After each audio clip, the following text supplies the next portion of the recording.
institution is the collections it has. So Donna Ware wants to expand the collections here at London Town and decides that there's a fabulous group of objects from a site nearby that could be transferred here.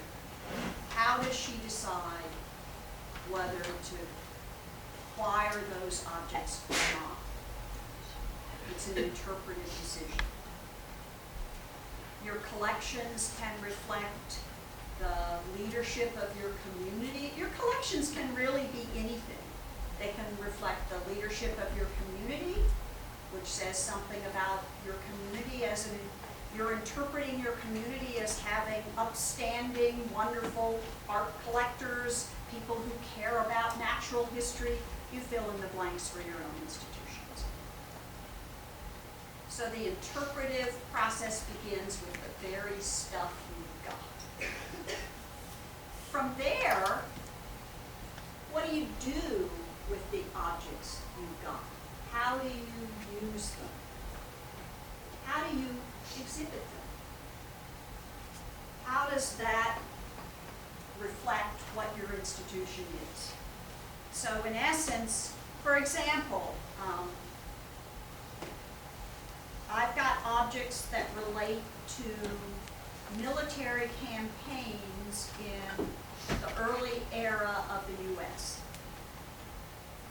So I might decide that on this bicentennial of the War of 1812, or looking at Liz, the sesquicentennial of the Civil War, that I'm actually going to pull those objects from my collections into an exhibit. That's an interpretive decision. But what's the story of my exhibit? Am I, with the War of 1812 example, am I going to tell of the military triumphs of a person or of this area? Or am I going to talk about the War of 1812's impact on regular citizens living in London Town, or Civil War, or residents during the Civil War in Frederick? All of those are interpretive decisions that you make. And they all come back to this circle, don't they? I mean, they all come back to who's coming, what do you know about them? But they are decisions, and they're conscious decisions that you've got to make. And for those of you who are on the front lines, working with visitors that walk in the door, it's part of why you're there. Your institution has made interpretive decisions about what they want your story to be. It's also very interesting to think about the fact that when you make the decision to interpret a particular object in an exhibit, you give that object incredible power. And I think we sometimes don't recognize that in the language of museum practice, we privilege that object. We pull that object out and show it off in a particular way, and we empower it. So the collections, the objects that are on exhibit, the tours that we offer. Those tours help people appreciate why they're here. And the process of designing your tour comes from these 5 elements of museum practice. It's interesting, I worked at Hillwood Museum in Northwest Washington for a few years, many years back. And many of you may know that Hillwood Museum was the home of Marjorie Merriweather Post. And its really significant collection is incredible decorative arts objects from the days of the czars in Russia. It happened that Mrs. Post was married to the first American ambassador to the Soviet Union. She had deep pockets. The Soviets were greedy little pigs, and it was a perfect marriage of American dollars and wonderful objects to come that were acquired by Mrs. Post and brought to the United States. Well, I showed up at Marjorie Merriweather's Post house in 1991. I'd heard of her before, but my concern was that many of the folks in this room probably have never even heard her name, never mind could care less. And the focus of the institution was Russian decorative arts. I said to the folks on the staff, you know, our interpretive message is these wondrul 19th century, mainly Russian decorative arts. But there's a whole nother story here.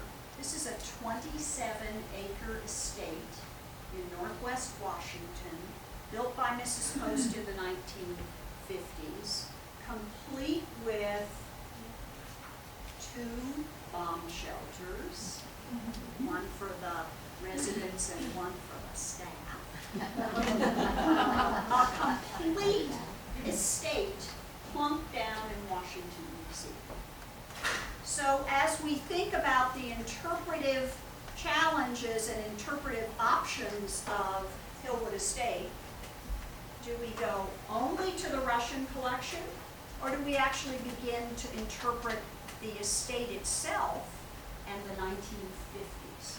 I mean, how many of you have ever been in a bomb shelter? Probably not very many. Well, here's one with boxes of Cheerios in the cupboards.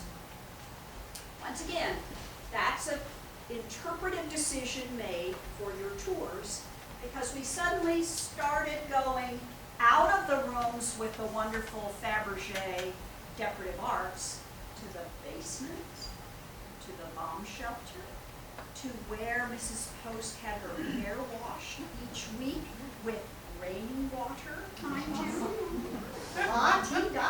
But you know what? Those tours were jammed with people who, A, didn't care about Russian decorative arts, but who were intrigued by, I've lived in Washington all my life, I had no idea there was this 27-acre estate plunked down in the middle of Washington, D.C. But guys, it's an interpretive decision, isn't it? It's based on all the elements, the collection. Although they looked at me and said, "We don't have any history collections." And I said, I don't think, I think you do, but I'm not sure you know. I'm not sure you recognize them. So tours themselves are interpretive decisions. It goes without saying that public programs, both their format and their emphasis, are also interpretive decisions. To just pick on Hillwood for a few more minutes because it's so much fun. I mean, you can do lectures and slide programs. You can travel to Russia to see where these things came from. You can do programs for school kids to help them appreciate all kinds of things. So your public programs reflect your interpretive decisions. And the emphasis could be our behind-the-scenes tour at Hillwood it did take you in to see the formal rooms. I mean, it's a pretty nifty house, but it also took you behind the scenes. But the point here is the decisions were made based on what your interpretive emphasis would be. And my favorite element of interpretation, which is sometimes overlooked, is marketing. Is pardon? Marketing. How do you sell yourself as an institution? Do I come to Jeff Pack to see the Indian areas, the elements of that wonderful piece of property that reflect prehistoric land usage and the lives of people who live there? Do I come to enjoy the river view and the shore? Do I come to see a wonderful early 20th century house built for a wealthy Washington family? What are my purposes? How do I market myself? Why do I come to London Town? Do I come to London Town because of the William Brown House? Or do I come to London Town because I want to see what the Lost Towns Projects folks are doing and what's come out of the earth? How do I market that to the public, to my audience, to the visitor? That's an interpretive decision. The story that you tell comes from these elements. So in essence, all practices of museums are interpretive decisions. And the more thought you give to them, the more effective you are in finding that audience, speaking to that audience, serving that audience, growing that audience. The final element I want to add to the interpretive decisions that you make is the objects you sell in your shop. Because in essence, if you think about it, we go to a museum for a visit, and usually we end up in some area that's a bookstore, a shop, a commercial. We want to take something away from that institution. And what's the interpretive message of what the visitor takes away? Think about it. And think about what you want it to be, and think about what it is. Think about what it is today, and what you want it to be, and how you get from one to the other. Is it pads of paper with dogwood pictures on it? Maybe.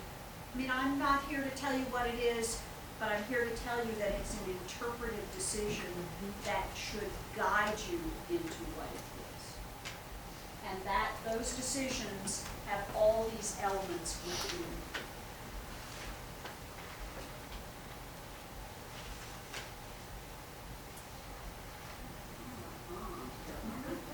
All right, so interpretation. How do I make this go forward? Chop, chop. Chop, chop.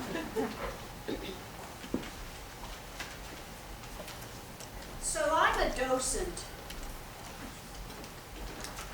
and I better understand, I hope, at the end of my remarks, that there are decisions that are made by others that help explain what I do. Of these 6